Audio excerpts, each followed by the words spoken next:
हाँ जी, अब हम स्टार्ट कर रहे हैं विद इंडियन एविडेंस एक्ट। आज हम इंडियन एविडेंस एक्ट के कुछ बेसिक प्रिंसिपल्स करेंगे जो आपके प्रीलिम्स के लिए बहुत इंपॉर्टेंट है। तो बेसिक प्रिंसिपल्स कैसे? हाँ जी, फॉर एग्जांपल जब हम इंडियन एविडेंस एक्ट की बात करते हैं, इंडियन एविडेंस एक्ट में एक रूल कहते हैं हम best evidence rule. Best evidence rule, जो बेस्ट एविडेंस रूल है वो through out Indian evidence act prevail करता है। और जो बेस्ट एविडेंस रूल के अकॉर्डिंग, चाहे वो ओरल हो, चाहे वो डॉक्यूमेंट्री हो, चाहे वो इलेक्ट्रॉनिक एविडेंस है, हमने बेस्ट एविडेंस ही कोर्ट को देना है। तो हमारे डिफरेंट प्रोविजंस है इंडियन एविडेंस एक्ट में जो बेस्ट एविडेंस के साथ डील करते हैं। उसके बाद जब हम बात कर रहे हैं इंडियन एविडेंस एक्ट की, बेटा आपको ये पता होना चाहिए इंडियन एविडेंस एक्ट, जो पूरा इंडियन एविडेंस एक्ट है, वो तीन मेन चीजों के साथ डील कर रहे हैं। वो तीन मेन चीजों के साथ डील कर रहे हैं। जो फर्स्ट है, ये आप लिख लीजिए, Indian evidence act, Indian evidence act, Indian evidence act is dealing with three things.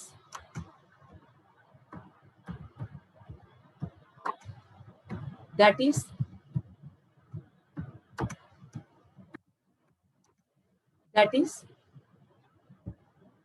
what is to be proved,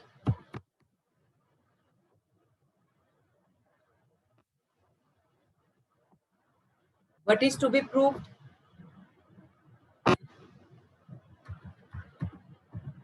second, how is to be proved, and third, manner of proof. Manner of proof.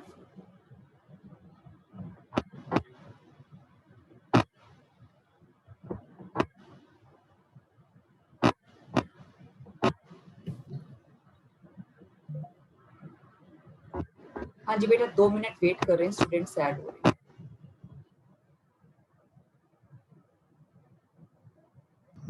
Ma'am इस time evidence pre के according हुआ करेगा? बेटा pre के according है, आपको ना morning में ज्वाइन करना चाहिए Saurabh. Good evening by the way ma'am.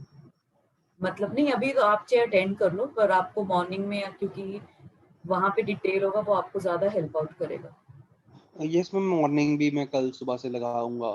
अभी 4 लेक्चर्स हो चुके हैं ना बेटा? आज मॉर्निंग में अभी तक मॉर्निंग में ना हमने सिर्फ 3 इंट्रोडक्टरी लेक्चर्स लिए हैं। तो आज वो इंट्रोडक्शन खत्म हुई है, तो कल हमारा फर्स्ट मेन टॉपिक स्टार्ट होगा वहां पे। ओके मैम, कल सुबह से लगाऊंगा। आई वाज थिंकिंग कि मैं प्री भी लगा लूं ताकि मेरे कोई प्रॉब्लम नहीं है बेटा, सेक्शन कोई ज्यादा हो प्रॉब्लम जाएंगे। कोई प्रॉब्लम नहीं, आप अटेंड करते रहिए। हाँ वैसे जी, तो मैंने लास्ट टाइम भी एविडेंस पूरा लगाया था, बट अभी कुछ लगा नहीं होता लूंगा बेटा, दोबारा। कुछ नहीं होता, आप रिवीजन ही हो जाएगा, कोई प्रॉब्लम नहीं है। ठीक है। हाँ हाँ जी, जब हम इंडियन एविडेंस एक्ट की बात कर रहे हैं, हाँ जी, जो आपका इंडियन एविडेंस एक्ट है, सबसे पहली बात, Indian evidence act is dealing with three things.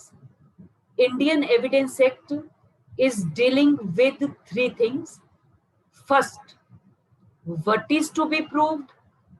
Second, how is to be proved. Third, manner of proof. What is to be proved, how is to be proved, manner of proof. जब हमने बात की what is to be proved, what is to be proved में आता है कि क्या चीज प्रूव कर सकते हैं। what is to be proved के लिए लिख लीजिए, only relevant fact can be proved. If any party wants to give evidence in the court of law, only evidence could be given relating to relevant facts. Relating to relevant facts.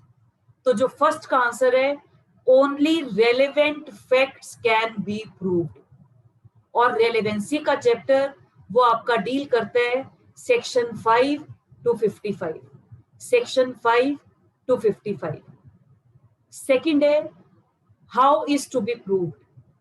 अगर कोई fact relevant है तो आप उसको court में prove कैसे करेंगे? तो जो प्रूव में how is to be proved, the answer to this question is the fact can be proved either by oral evidence or by secondary or by documentary evidence or by electronic evidence or by circumstantial evidence or by tape recorded evidence.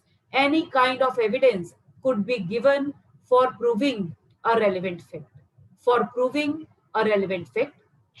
And oral, circumstantial, बेटा ये तो types of evidence है, चाहे oral दे दो चाहे documentary दे दो, electronic evidence भी documentary में ही कवर होता है, टेप रिकॉर्डेड एविडेंस भी तो डॉक्यूमेंट्री में ही कवर होता है, और circumstantial evidence.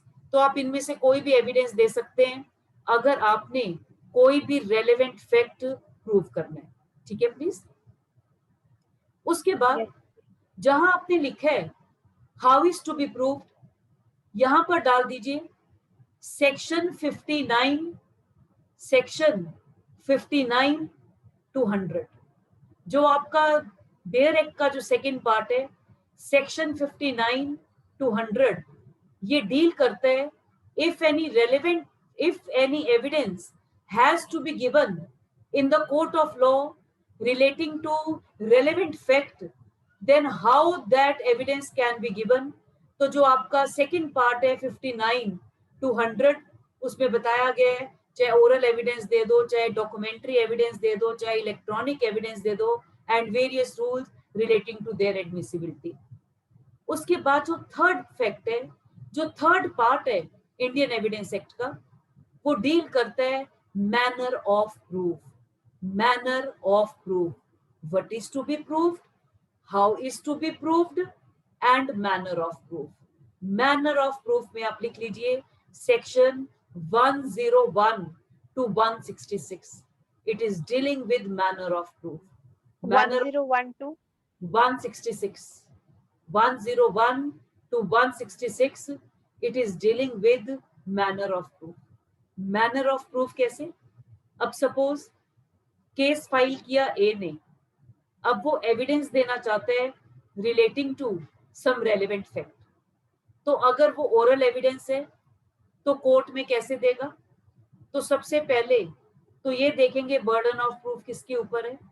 Burden of proof हमेशा जिसने केस फाइल की है, जैसे सिविल केसेस में प्लेंटिफ के ऊपर और क्रिमिनल केसेस में हमेशा प्रोसिक्यूशन के ऊपर ही रहता है। जो बर्डन है उसका नेचर वेरी करता है।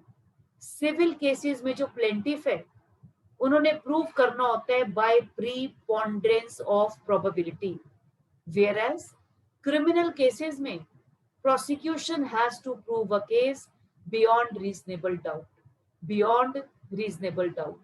तो जो burden of proof है, burden of proof कभी shift नहीं होता, it is fixed, it is constant।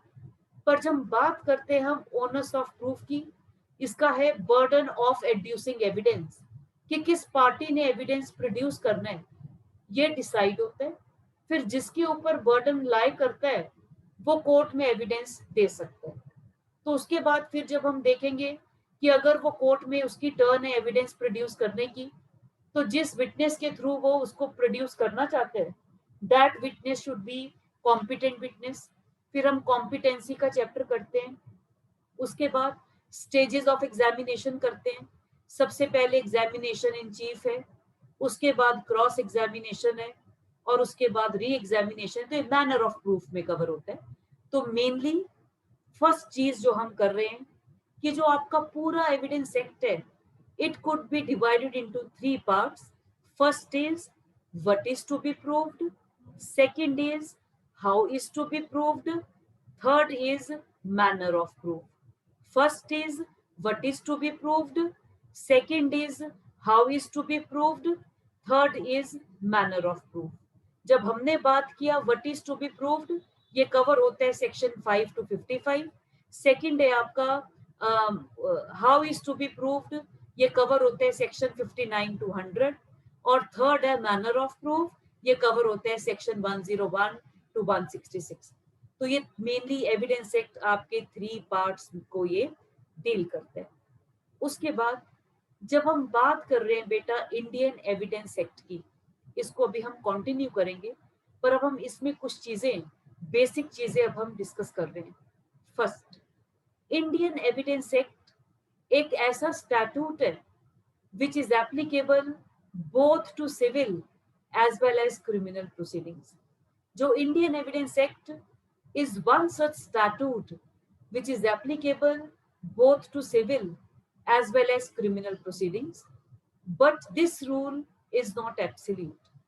There are certain sections which are applicable either to criminal law or to civil law. For example, confessions. Confessions are relevant only under criminal law. Confessions are relevant only under criminal law. Then estoppel. Estoppel, they are relevant only under civil law. Estoppel is relevant only under civil law. जबकि Indian evidence act 90% जो Indian evidence act है that is applicable both to civil as well as criminal law, but there are certain exceptions which are applicable to particular proceedings, that is either criminal or civil. और उसकी two best examples हैं confessions. Confessions, they are relevant only under criminal law, and estoppel is applicable only to civil cases. तो ये हमारा first था। Second, जब हमने बोला what is to be proved, what is to be proved जो आपके एविडेंस एक्ट का पहला पार्ट है, what is to be proved, please section 5 निकालिए, फिर हम इसको आगे डिस्कस करेंगे। सेक्शन 5 निकालिए, सेक्शन 5 निकालिए। सौरभ रीड कर बेटा, सेक्शन 5 रीड करना एक बार।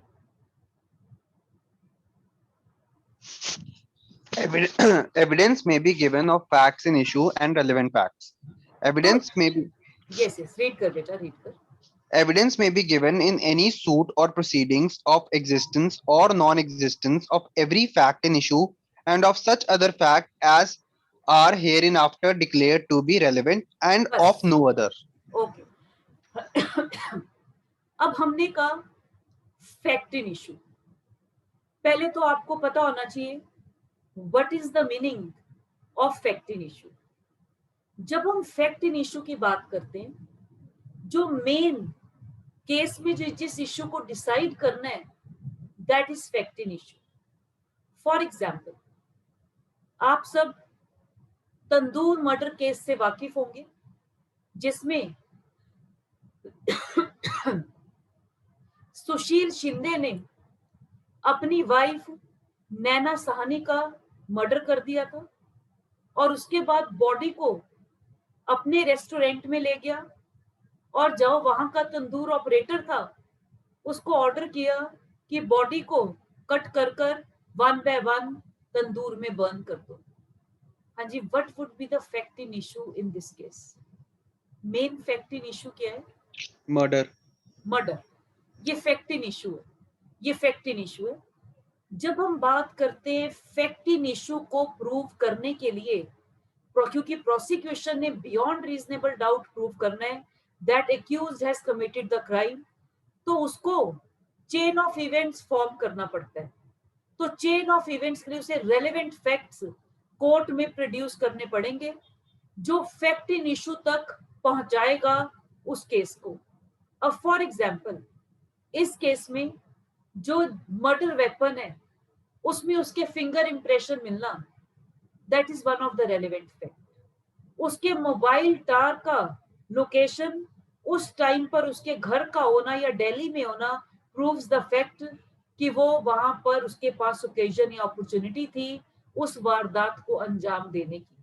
या फिर कोई वहां पर सीसीटीवी फुटेज है तो ये इलेक्ट्रॉनिक एविडेंस है जो टाइम एंड प्लेस फिक्स कर रहे हैं।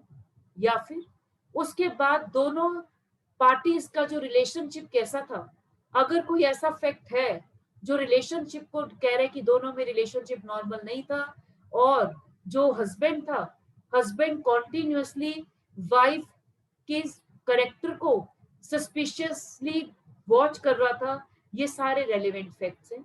किसी में मोटिव बता रहे, किसी में वो चेन ऑफ इवेंट्स फॉर्म कर रहे हैं अगर वो सर्कमस्टेंशियल एविडेंस के ऊपर बेस्ड है। तो ये सारे जो है these are all relevant facts, these are all relevant facts जिससे आप फैक्ट इन इशू को प्रूव कर सकते हो, फैक्ट इन इशू को प्रूव कर सकते हो। हाँ जी, इसको फर्दर इलस्ट्रेट करने के लिए जब हमने कहा फैक्ट इन इशू या रेलेवेंट फैक्ट, हम एक केस ले रहे हैं। ये एक डिसाइडेड केस है सुप्रीम कोर्ट का, और इस केस के जो फैक्ट्स है, हाँ जी, इस केस में हस्बैंड और वाइफ के बीच में डिस्प्यूट हो गया। हस्बैंड ने केरोसिन ऑयल पोर कर दिया वाइफ के ऊपर। जब उसने केरोसिन ऑयल पोर किया वाइफ के ऊपर, तो उनका 7 साल का बच्चा ये सारा जो इंसिडेंट है वो देख रहा था। उसके मैटरनल ग्रैंड पेरेंट्स पास ही में रहते थे। बच्चा दौड़कर उनके घर पे गया। उसने अपने नाना और मामा को कहा, प्लीज सेव माय मदर, जो मेरे फादर हैं वो उनको मार डालेंगे, उन्होंने उनके ऊपर केरोसिन ऑयल पोर कर दिया। मामा और नाना दोनों वहां से चल पड़े to rescue their daughter and sister respectively. जब वो वहां पर पहुंचे, क्योंकि मामा यंग था, वो पहले पहुंच गया। जो फीमेल है वो उसको आग लगा चुका था, और जब वो जल रही थी उसने अपने ब्रदर को कहा कि ये सारे इंसिडेंट की रिस्पॉन्सिबिलिटी मेरे हस्बैंड की है, इसी ने इस वारदात को अंजाम दिए। और उसके बाद वो बेहोश हो गई। उसके बाद उसको हॉस्पिटल में शिफ्ट किया गया। उसने सेम टेस्टिमनी हॉस्पिटल में भी दी, डॉक्टर्स को भी दी, और इसमें उसको 100% बर्न इंजरीज थी, और अल्टीमेटली उसकी डेथ हो गई। यहाँ पर हस्बैंड ने कहा कि मैंने केरोसिन ऑयल पोर नहीं किया, ये स्टोव पर खाना बना रही थी और अचानक स्टोव फट गया, जिसकी वजह से इसके ऊपर केरोसिन ऑयल आ गया और इसको आग लग गई। बाद में जो बच्चा है, बच्चे ने भी क्या करा, कोर्ट में जाकर टेस्टिमनी बदल लिया, और जो फादर का जो स्टोरी थी वही स्टोरी बच्चे ने कोर्ट में सुना दी। उसके बाद क्योंकि पोस्टमार्टम हुआ, एक्सपर्ट ओपिनियन आया कि किसी ने बहुत हैवी क्वांटिटी में केरोसिन ऑयल पोर किए, स्प्रिंकलिंग से हेड की स्किन का इस एक्सटेंट तक बर्न होना पॉसिबल नहीं है। हाँ जी, ये सारी स्टोरी थी उस केस की। हाँ जी, what is the fact in issue? Rohit, fact in issue क्या है बेटा इस केस में? Ma'am burn injuries. Murder husband ने किया था या नहीं? यस, डेथ हो चुकी है बेटा। मर्डर है या नहीं है, this is the fact in issue. हाँ जी, what would be the relevant facts जिससे फैक्ट इन इशू प्रूव हो सकता है? मैम वो बच्चा जो अपने नाना और मामा के पास गया ये बताने के वैसे से केरोसिन ऑयल डाल दिया। हाँ जी, किस एविडेंस के अंडर फॉल करेगा, किस nature of Circumstan- evidence? Okay, yes, नहीं, this is oral- circumstantial evidence. नहीं बेटा, सर्कमस्टांशियल एविडेंस। जब सर्कमस्टांसेस में चेन ऑफ इवेंट्स फॉर्म करनी है तो ये सर्कमस्टांशियल एविडेंस है, सर्कमस्टांशियल एविडेंस है। और Dying oral declaration. evidence- yes, Dying declaration. Okay, उससे पहले जिंदा रहते हुए भी तो अपने ब्रदर को बोला है। oral evidence- वो क्या कहते हैं, रेस जस्टे सेक्शन 6। बिल्कुल ठीक है बेटा, रेस्ट जस्टे, बिकॉज ट्रांजैक्शन हो रही है और उस टाइम पर while that transaction is taking place उस लेडी ने अपने ब्रदर को बोला है that is part of res gestae. उसके पास कोई भी मैनिपुलेशन या फैब्रिकेशन का चांस नहीं है, बिकॉज सारा जो इवेंट है वो इतना ज्यादा इंस्टेंटली और कॉन्टिन्यूसली हुआ है कि वो जो बोल रही है that is part of res gestae. और और कुछ है बेटा कोर्ट में जिससे प्रोसिक्यूशन जिससे रिलेटेड एविडेंस दे सकते हैं? मैम एक उसने हम हॉस्पिटल फोरेंसिक वो एक्सपर्ट्स की बिल्कुल ठीक रिपोर्ट। है, एक्सपर्ट ओपिनियन। हाँ जी, एक्सपर्ट ओपिनियन ने क्या बोला है? स्प्रिंकलिंग से इतनी इंजरी नहीं हो सकती जितनी हुई। अब एक्सपर्ट ओपिनियन और चाइल्ड टेस्टिमनी के बीच में कोरोबरेशन है या कॉन्ट्राडिक्शन है? कॉन्ट्राडिक्शन है। कॉन्ट्राडिक्शन है, दोनों कॉन्ट्राडिक्ट कर रहे हैं। Which one would prevail? किसको प्रिवेल करना चाहिए? Ma'am expert opinion. फर्स्ट। क्यों? मैम चाइल्ड की टेस्टिमनी तो मैनिपुलेट की जा सकती है। नहीं नहीं, पर ऐसा नहीं है बेटा, बच्चे स्मार्ट भी हैं। बच्चा मैम एक्सपर्ट की, क्योंकि उससे बाकी एविडेंस कॉरोबोरेट हो रहे हैं, मतलब चेन बिल्कुल ऑफ ठीक है, जो आपका सर्कमस्टांशियल एविडेंस है that is clearly in consonance with expert opinion and is against child's testimony. जबकि रूल ये कहते हैं कि जहां पर डायरेक्ट ओरल एविडेंस है उसकी रेलेवेंसी ज्यादा है, एज उसकी एविडेंशियली वैल्यू ज्यादा है as compare to expert opinion.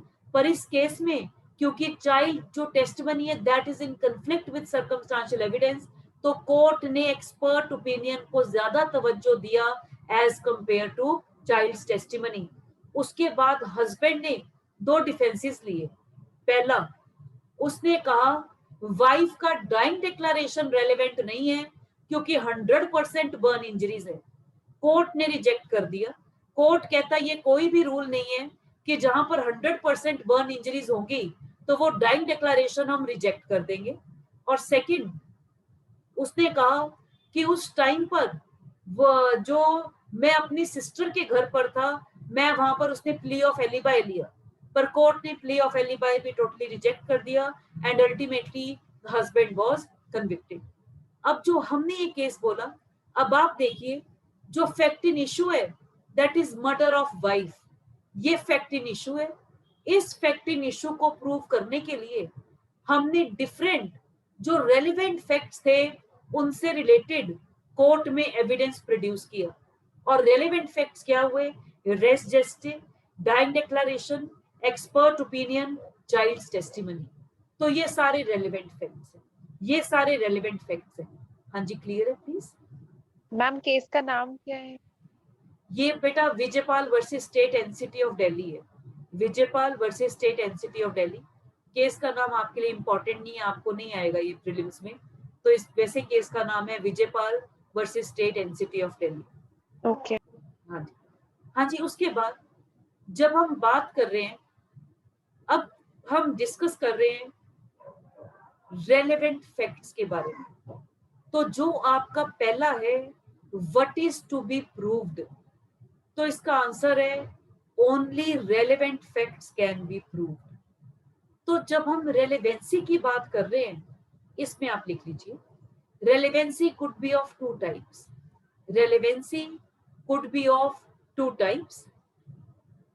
First लिखिए लॉजिकल रेलेवेंसी, सेकंड लिखिए लीगल रेलेवेंसी। फर्स्ट लिखिए लॉजिकल रेलेवेंसी, सेकंड लिखिए लीगल रेलेवेंसी। जब हम बात कर रहे हैं लॉजिकल रेलेवेंसी की, लॉजिकल रेलेवेंसी का मतलब है where any fact is logically connected with fact in issue, directly, indirectly, in a positive manner, in a negative manner, किसी भी तरह अगर कोई फैक्ट लॉजिकली कनेक्टेड है फैक्ट इन इशू के साथ, तो वो हमारा क्या है? Logical connectivity. फॉर एग्जाम्पल, एक इसमें हम इलस्ट्रेशन ले रहे हैं। A is accused for causing murder of B. Statement clear है आपको? A is charged for committing murder of B. Second fact है A is the nickname of B only. A is a nickname of B only. हाँ जी, second fact relevant है fact in issue के साथ? No ma'am, no ma'am. हाँ जी, relevant है। Rohit, relevant है बेटा सेकंड फैक्ट? नो मैम, है? No ma'am. क्यों? ओके। हाँ जी, सुनंदनी बेटा, ये कहना कि ए इज चार्ज्ड फिर विद मर्डर ऑफ बी, और उसके बाद ये कहना कि जो बी का ही नाम है ए, क्या ये फैक्ट रेलेवेंट है? Ma'am, I'm not sure, but I think it is relevant. Yes, it is relevant. It is very much relevant. और क्यों relevant है? क्योंकि इसका मतलब that is not a case of murder. वो क्या है? सुसाइड। Suicide. तो वो बिल्कुल relevant है। इसकी logical connectivity है with the fact in issue. Clear है please? Clear है? तो ये तो Yes. logical connectivity है। ये logical connectivity है। इसका हम दूसरा ले रहे हैं। There is a land dispute between A and B, and case is pending in the court of law. Court pronounced its verdict and gave decision in favor of A. A और B के बीच में land dispute है, court में matter चल रहा है और decision A के फेवर में आ चुके हैं। बट जो क्लेम था वो B का बनता था, जो राइटफुल क्लेम था दैट इज ऑफ बी। तो जो डिसीजन आने के बाद B felt really aggrieved that this is not the justice. B ने सी के साथ डिस्कस किया, C this is the mockery of the judicial system. कहने को जस्टिस है, is this justice? Are this जज has failed to do it, now I will do the justice. और C ने कहा यार इतना तो गरम मत हो, मैटर अपने आप हो जाएगा, यू कैन फाइल अपील, आगे जाकर आप देखना matter will be decided in your favour. B ने कहा कुछ नहीं होना, इतना साल नीचे लग गया, जब तक मैटर डिसाइड होगा शायद हम इस दुनिया में नहीं रहे, जस्टिस अभी के अभी होगा और तुझे जस्टिस की news, you will get the news of justice by morning. और उसके बाद उसने हाथ में एक शार्प एज्ड नाइफ लिया मार्केट से और चला गया। अब यहां पर नेक्स्ट मॉर्निंग पता चला कि जो ए है, ए हैज बीन मर्डर्ड और उसको एक शार्प एज्ड नाइफ से स्टैब किया गया है फॉर 35 टाइम्स।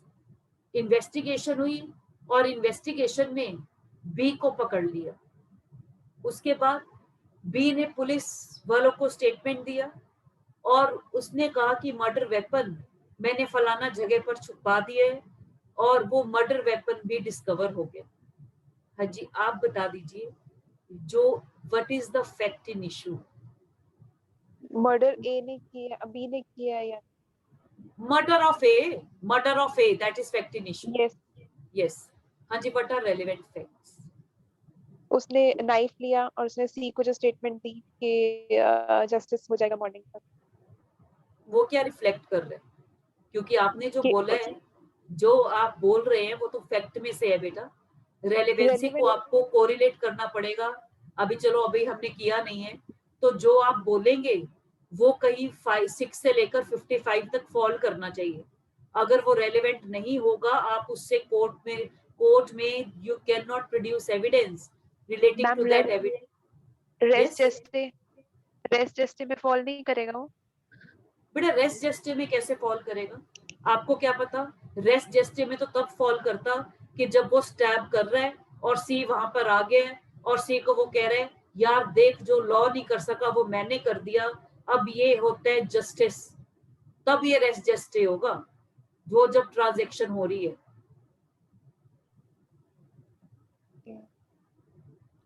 Motive. क्या लिया आपने?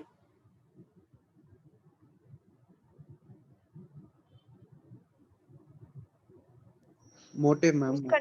मोटिव, ओके, बिल्कुल ठीक है, मोटिव। हाँ जी, what is the motive?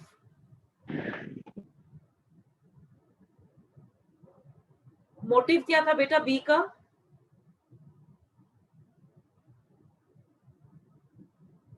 To take revenge. तो जो मोटिव है that has been declared as one of the relevant fact under section 8, तो आप उससे रिलेटेड एविडेंस दे सकते हो कि जजमेंट आई थी and he was very aggrieved, और उसका जो प्रीवियस कंडक्ट था, previous conduct is also relevant under section 8, जो उसने सी को बोला है। हाँ जी, purchasing knife from the market, ये क्या है? preparation. Preparation. Preparation is also one of the relevant fact under section 8. Under section 8. हाँ जी, और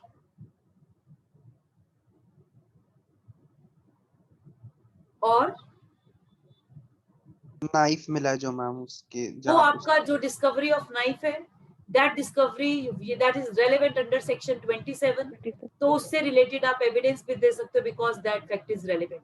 तो आपका बेटा रेलेवेंसी का चैप्टर बहुत इंपॉर्टेंट है। और जब हमने रेलेवेंसी की बात की, हमने कहा रेलेवेंसी दो तरह की हो सकती है, फर्स्ट है लॉजिकल रेलेवेंसी और सेकंड है लीगल रेलेवेंसी। तो लॉजिकल रेलेवेंसी हमने की है, सेकंड लिखिए legal relevancy. Legal relevancy, legal relevancy के लिए लिखिए any fact would be legally relevant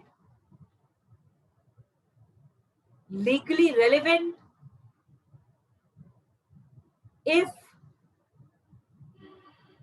it has been allotted place under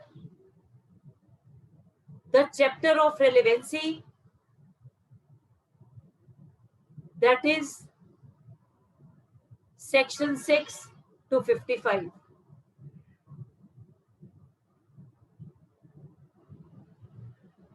Indian Evidence Act is dealing with only legal relevancy. Indian Evidence Act is dealing with only legal relevancy. Next paragraph. In majority of cases,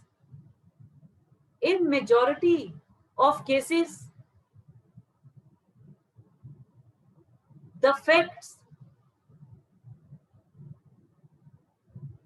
which are legally relevant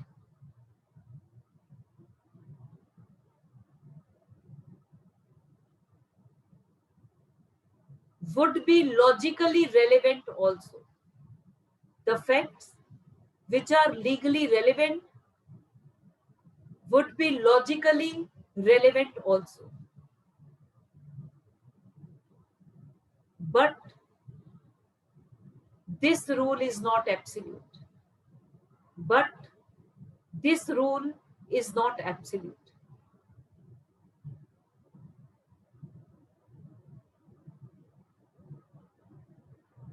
first इसका लिखिए, first point लिखिए इसके अंदर, there are certain facts which are logically relevant. There are certain facts which are logically relevant, but they have not been included.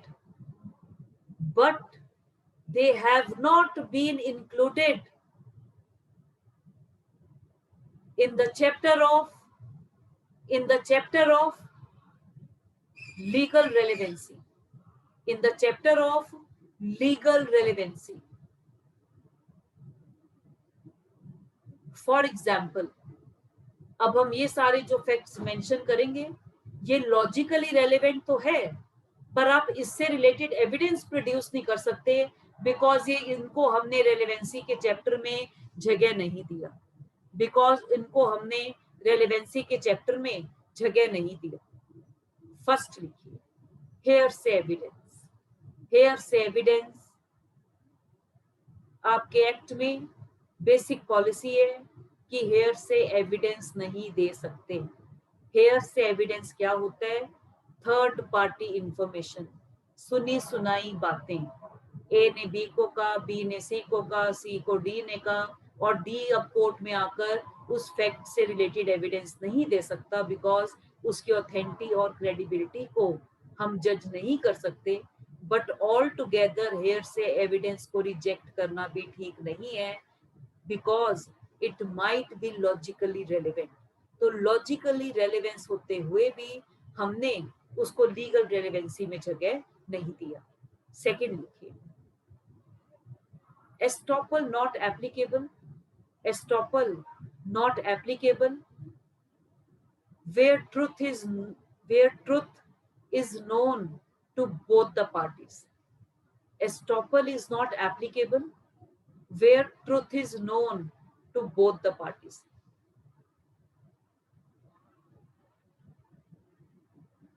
तो जहां दोनों parties को truth का पता है, एस्टॉपल वहां पर अप्लाई नहीं करता, चाहे वो लॉजिकली रेलेवेंट हो, फिर भी हमने उसको लीगल रेलेवेंसी में जगह नहीं दिया।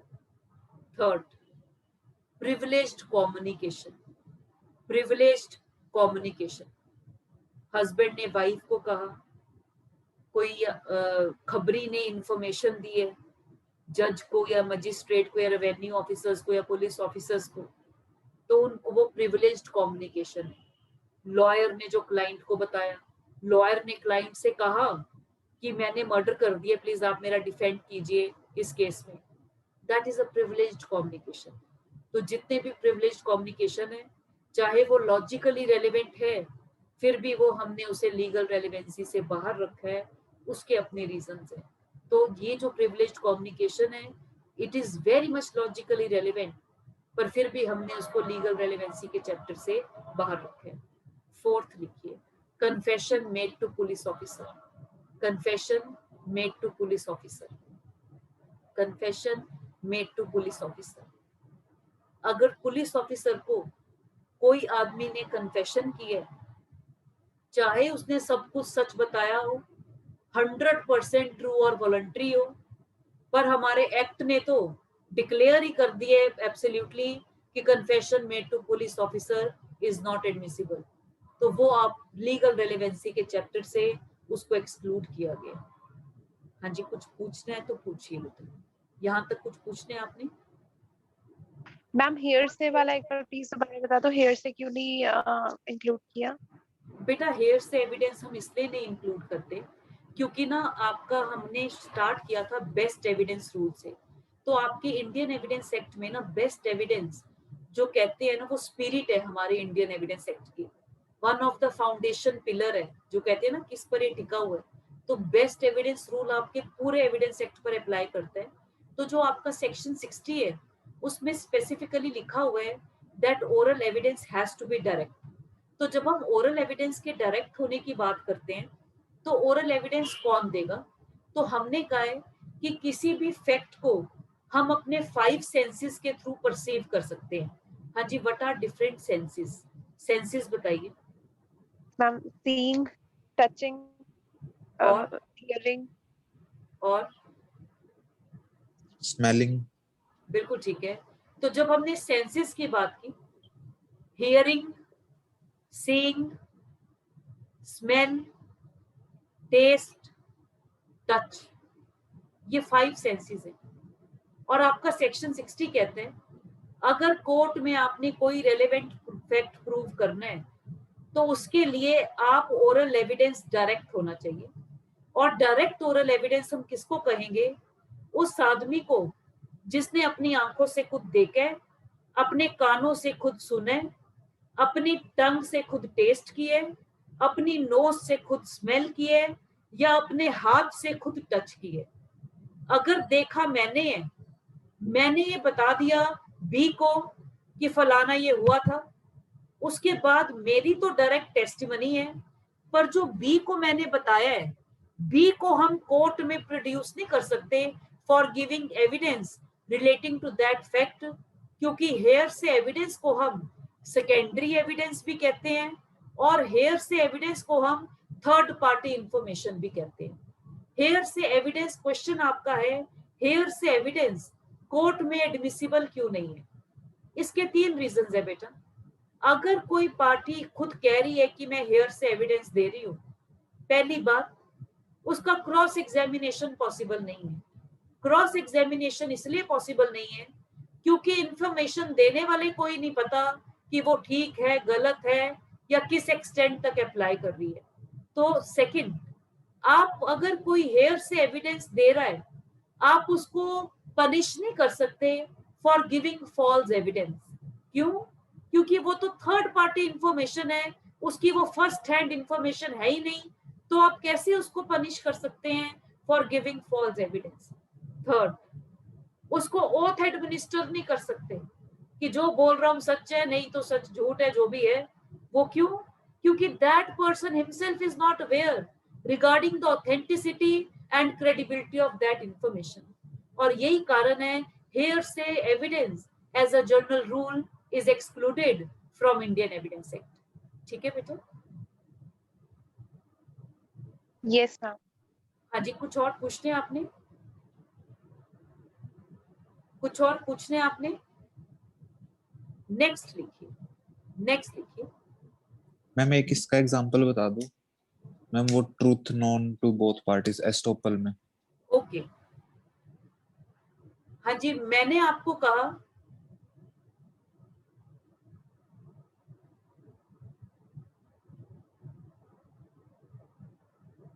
हाँ जी, आपको पता होगा बहुत सारी कंट्रीज ने बैन कर दी है अब जो इंडियन फ्लाइट्स वहां नहीं जा सकती, बिकॉज अब यहाँ आउटब्रेक बहुत ज्यादा हो गया, तो फ्लाइट्स का वहां पर बैन लग चुका है। मैंने आपसे कहा कि आप मुझे 50,000 रुपीज दीजिए, मैं आपका जो टिकट है यूएसए का वो अरेंज करवा दूं। You are working in some agencies जो कि एयरपोर्ट अथॉरिटी के साथ लिंक्ड है सब है, और आपको भी पता है कि उन्होंने फ्लाइट्स के एंट्री पर बैन किया हुआ। उसके बावजूद आपने मुझे 50,000 रुपए दिए और अब आप कह रहे हैं कि एस्टॉपल अप्लाई होना चाहिए। एस्टॉपल अप्लाई होना चाहिए क्योंकि मैंने रिप्रेजेंटेशन दी, आपने उस पर रिलाई किया और एक्ट किया, तो उस पर मेरे पे एस्टॉपल अप्लाई होना चाहिए। बेटा एस्टॉपल तब अप्लाई करता है अगर दूसरी पार्टी ने उस रिप्रेजेंटेशन पर रिलाई कर अपने आप को डिसएडवांटेजियस पोजीशन में डाला है। जहां पर दोनों ही पार्टीज को ट्रुथ पता है और उसके बावजूद वो ऐसा कर रहे हैं, वहां पर एस्टॉपल की कोई भी जगह नहीं है। वहां पर एस्टॉपल की कोई भी जगह नहीं है। क्यों? अगर आदमी ही कॉशियसली एक्ट नहीं कर रहा, in spite of the knowledge of the truth of the said fact, तो लॉ भी उसके लिए कुछ नहीं कर सकता, क्योंकि लॉ प्रिज्यूम करता है one should be aware, one should be conscious while dealing with the things. Clear है please? Yes ma'am. इसका एग्जाम्पल मैंने कहा कि हम 10th फ्लोर पर क्लास ले रहे हैं, आप 10th फ्लोर की विंडो से जंप कर जाइए, आपको कुछ नहीं होगा, आपको कुछ नहीं होगा। अगर होगा तो मैं आपको 1 करोड़ रुपीस दे दूंगी। आप विंडो से जंप कर गए, आपने फिर कहा कि टांग बार टूट गई है, अब एस्टॉपल अप्लाई होना चाहिए क्योंकि मैं अपने प्रॉमिस से बाउंड हूं। हाँ जी, एस्टॉपल अप्लाई नहीं होगा। मैम पार्टी, आपने क्या कहा था कि अगर पूछोगे तो क्या होगा? आपको कोई भी चोट नहीं आएगी। अगर आपको कोई भी खरोच आई तो मैं आपको 1 करोड़ दूंगी। आपने कहा जंप किया, चोट आई, और फिर आप कह रहे हैं कि बाउंड होना चाहिए बाय माय प्रॉमिस, कि आपने उस पर रिलाई कर एक्ट किया। अरे आपको भी तो ट्रुथ पता है, अगर आप 10th फ्लोर से नीचे जंप करोगे तो किसी भी नॉर्मल आदमी जिंदा रहना मुश्किल है, खरोंच की तो दूर की बात है।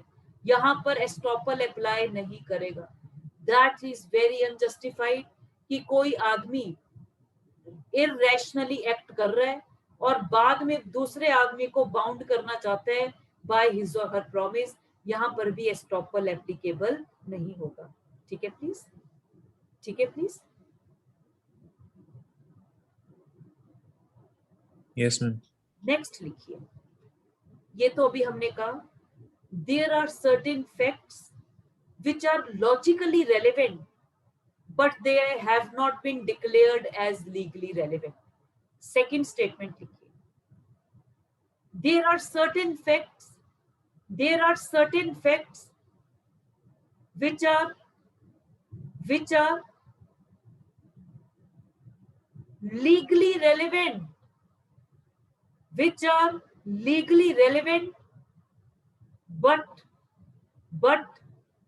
they are having no logical connectivity, और इसको हम दूसरे उसमें लिख सकते हैं वर्ड्स में, there are certain facts which are not logically relevant,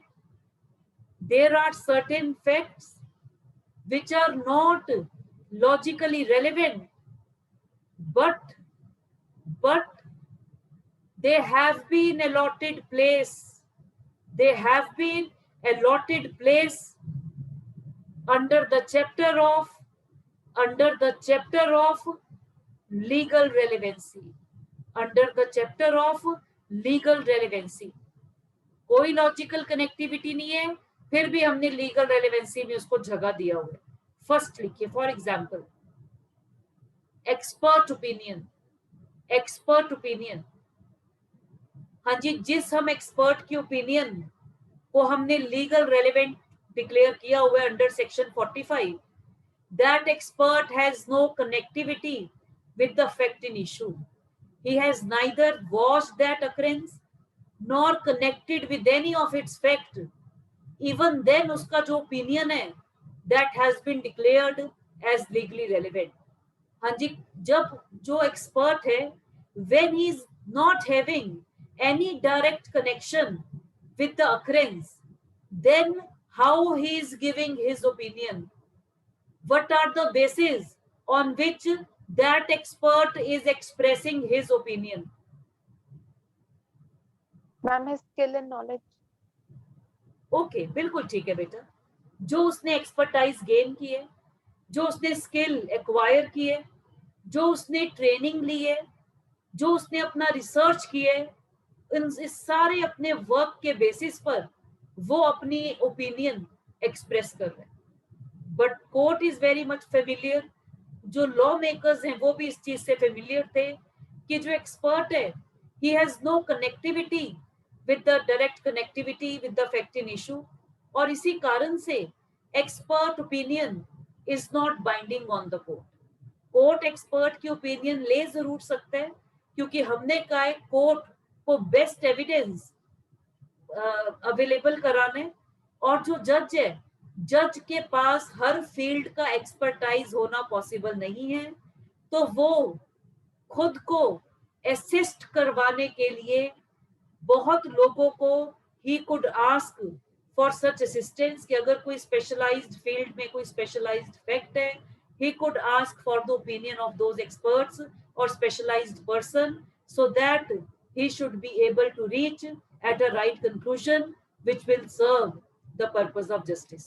और इसी कारण से expert opinion is one fact which is not logically relevant, but it has been allotted place in the chapter of legal relevancy.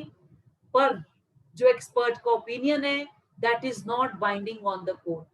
तो अगर court को लगता है कि expert opinion that is in consonance with circumstantial evidence, और कोई probability possible ही नहीं है, तो वो उसको consider करती है. If circumstantial evidence is totally contradictory as compared to expert opinion, तो contrasting है उस case में court could also reject expert opinion in toto. तो जो expert opinion है, it is one such fact which has no logical connectivity, but it has been declared as legally relevant under Indian Evidence Act. Secondly, deposition of witnesses in earlier cases. Deposition of witnesses in earlier cases. इसका मतलब है अगर किसी witness ने किसी previous case में कोई statement दी है, उसकी वो statement could be relevant even in the subsequent case, जबकि उस केस का इस केस से कोई लिंक नहीं है, पर इसके बहुत स्ट्रॉन्ग कोजेंट रीजंस हैं, कंडीशंस हैं कि अगर किसी विटनेस ने कोई प्रीवियस टेस्टिमनी दी है, that could be relevant in subsequent proceedings in subsequent case provided certain conditions are fulfilled. क्योंकि लॉ को बहुत अच्छी तरह पता है कि उसका कोई डायरेक्ट लॉजिकल कनेक्टिविटी नहीं है विद द प्रेजेंट केस. तो अगर ऐसा डेपोजिशन ऑफ विटनेस है in some earlier case, it could be relevant even in subsequent cases provided certain conditions are fulfilled. If those conditions are not fulfilled and authenticity and credibility of the deposition of that witness is not established, तो उसका जो deposition है in earlier case that cannot be considered in the subsequent case. हाँ जी, यहाँ तक आपको clear है? अगर कोई डाउट है तो पूछिए. मैम एक बार ये दोबारा बताना, नेटवर्क प्रॉब्लम डेपोजिशन वाला. ओके बेटा, फॉर एग्जाम्पल एक केस फाइल हुआ 2013 में और उसमें मिस्टर ए अपीयर हुआ एज विटनेस. उसके बाद after 8 years in 2021 same issue involve था और फिर से मैटर कोर्ट में पहुंचा. जब मैटर कोर्ट में पहुंचा तो जो वो एक पार्टी उस विटनेस को बुलाना चाहती थी जिसने पिछले केस में टेस्टिमनी दी थी, पर जो दूसरी पार्टी थी वो उसको आने से रोक रही है, क्योंकि उसको पता है कि अगर ये आदमी कोर्ट में आया तो डिसीजन मेरा जो ऑलरेडी मेरे फेवर में डिसीजन है that could go against me. वो उसको कोर्ट में आने से रोक रहा है, या फिर उस विटनेस की डेथ हो चुकी है, या फिर उसे पैरालिसिस अटैक हो चुके हैं, इनकेपेबल ऑफ गिविंग एविडेंस, या फिर कैन नॉट बी फाउंड है, या फिर उसको बुलाने के लिए अनड्यू डिले और एक्सपेंस इन्वॉल्व है. अगर इनमें से कोई भी फैक्टर एग्जिस्ट करता है तो उस विटनेस को कोर्ट में बुलाने की जरूरत नहीं है. उसने जो 2013 में स्टेटमेंट दिया था, that statement could be considered even in 2021 provided जो सेक्शन की सारी रिक्वायरमेंट्स हैं वो फुलफिल होनी चाहिए और उसकी क्रेडिबिलिटी और ऑथेंटिसिटी एस्टेब्लिश होनी चाहिए. ठीक है प्लीज? Yes ma'am. ओके. हाँ जी, आपको कुछ डाउट है बेटा और कुछ पूछने हैं आपने क्वेश्चन? सुनंदनी बेटा, तूने कुछ पूछने हैं अब आज के लेक्चर्स में? कोई भी क्वेश्चन क्वेरी जो आपके माइंड में हो? No, ma'am, it's absolutely clear. बेटा ये आपका आज का इंट्रोडक्टरी लेक्चर था, ये आपका बेसिस है. जो आपका कल लेक्चर स्टार्ट होगा that will be the first lecture और हम स्टार्ट करेंगे सेक्शन 1 से. तो अभी हमने कहा कि एविडेंस एक्ट 3 चीजों के साथ डील करता है: what is to be proved, how is to be proved and manner of proof. जब हम बात कर रहे हैं what is to be proved, cover होगा सेक्शन 5 to 55 जिसमें लीगल रेलेवेंसी का चैप्टर है, क्योंकि हमने ये डिस्क्रिशन कोर्ट को नहीं दिए कि वो डिसाइड करे कि कौन सा फैक्ट रेलेवेंट है और कौन सा नहीं है. तो ये जो डिस्क्रिशन कोर्ट को ना देकर हमने अपने एक्ट में ही लीगल रेलेवेंट फैक्ट्स को डिक्लेयर किया हुआ है, और जो लीगली रेलेवेंट फैक्ट्स हैं सिर्फ उन्हीं से ही रिलेटेड एविडेंस प्रोड्यूस कर कोर्ट में कर सकते हैं, ताकि पार्टी एविडेंस ऐसे ही बेफजूल एविडेंस प्रोड्यूस कर कोर्ट का प्रेशियस टाइम वेस्ट ना करे, तो आप सिर्फ रेलेवेंट फैक्ट से रिलेटेड कोर्ट में एविडेंस प्रोड्यूस कर सकते हो और लीगल रेलेवेंसी आपके सेक्शन 5 से 55 तक डील करते हैं। उसके बाद सेकंड किया हमने, जो सेकंड चीज है that is how is to be proved. अगर कोई फैक्ट लीगली रेलेवेंट है, that fact could be proved either by oral और डॉक्यूमेंट्री एविडेंस, तो उसमें उसके प्रोविजंस डील है, ओरल कैसे देना है, डॉक्यूमेंट्री क्या है, ये सब है। और ये सारा जो है how is to be proved, ये किस चीज को ध्यान में रखकर बनाया गया है कि आपने कोर्ट में बेस्ट एविडेंस ही देना है। और थर्ड है मैनर ऑफ प्रूफ, कि आपने कोर्ट में अगर कोई रेलेवेंट फैक्ट है और आप उससे रिलेटेड ओरल एविडेंस देना चाहते हो, what is the manner of proving that fact, वो आपका थर्ड पार्ट है। तो हमारा जो एविडेंस एक्ट है, हम कल आपका फर्स्ट लेक्चर होगा and we will start with section 1 of Indian evidence act. ठीक है प्लीज? ठीक है बेटा? Yes, ma'am. ओके बेटा, थैंक यू बेटा, thank Thank you. You Good night. बेटा, थैंक यू बेटा।